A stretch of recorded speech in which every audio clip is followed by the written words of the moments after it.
Hello. Welcome to this new video. This time I want to go over the differences between Kali Linux and Parrot security. If you have followed some of my videos, you'll know that sometimes I use Kali Linux to demonstrate a specific tool or a specific task that I want to use. Sometimes I use Parrot security, and other times I just download the tool on Ubuntu and I run it from Ubuntu because I don't want to have all tools loaded on the computer. So something that you have to keep in mind is that Kali Linux and Parrot Security are security distribution platforms that run on Debian operating system, right? So Kali is not an operating system, Parrot is not an operating system. They're just a compilation that runs on Debian operating system, the same as Ubuntu. So the interface is going to be similar.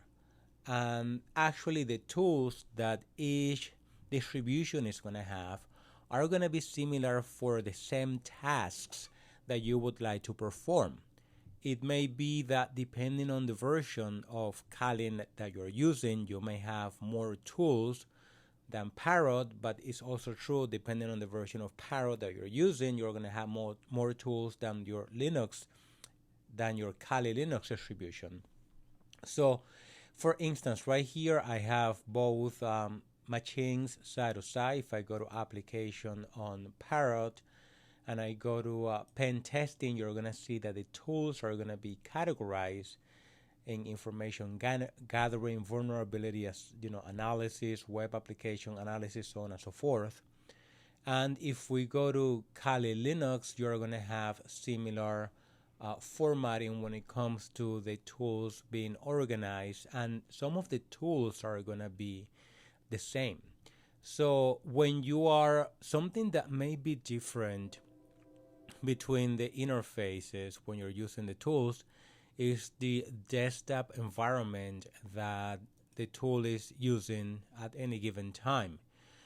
Parrot usually uses a mate desktop environment, and I believe that in Kali Linux you have the option of configuring if you want to use genome of KDE when you're setting that up. But that is a matter of preferences. It's not It's not something that is gonna make a difference when you're using the tools. It's just something that is catered to you. So if you go to the website, you're gonna see that both projects are fully supported, but Kali Linux is maintained by Offensive Security, which is a cybersecurity company, training company, and they also do private engagements. And the good thing about Kali is that if you're following the offensive security path, right? Let me see if there's a link here for offensive security. Let me do offensive security. If you're following offensive security's career path and training, obviously that's going to be based on Kali Linux. So they're going to have many of the tools already pre-installed in the version that you're using, so you can follow the training.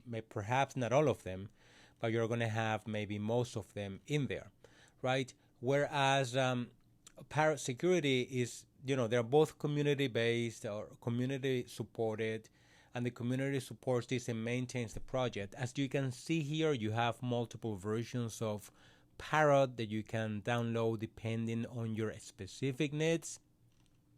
And the same is true with Kali Linux. As you could see, you can have the images that you can install. You can do that on virtual machines and on different platforms.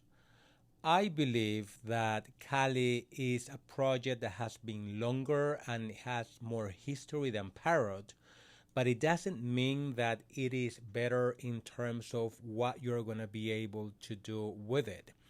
You have to remember something, that no matter which distribution you use, you're going to be as effective as you know how to use the tools. And as a matter of fact, as I mentioned to you before, sometimes because I don't want to have, or I want to have a normal desktop computer, a clean desktop computer, but it needs some security tools. In that situation, I just run Ubuntu and I download the tools and I installing on Ubuntu, which is Debian based, and it's going to have the same effect. And personally, I like it more that way if I'm using one specific tool instead of having a distribution with all these tools that I may or may not have to use at any given time. So the other something to keep in mind is that it's going to have many pre-installed tools, as you could see. Like Parrot claims that it has 600 tools. I don't know how many tools Kali has pre-installed by default, but to be honest with you, it doesn't really matter, because if you know the tool that you need, you can go directly to the source of that tool and install it, and you could have it and run it without having to have the distribution right here. Something to keep in mind is that also when you're using Kali Linux or when you're using Parrot, these are not desktop environments to be used for regular use.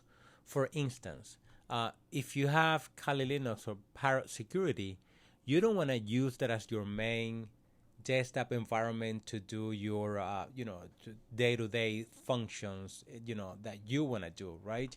These are specialized distributions that you want to use for specific purposes, and mostly that purpose is going to be pen testing, penetration testing, or security assessment, because you're going to be able to have all the tools in one place. There are many things that are automatically locked down on Kali Linux or Parrot, meaning that if you want to use it as your desktop operating system, you may have to do a lot of configuration to make it work. You may have to open up some ports on the firewall, or change many things in there to make it work properly.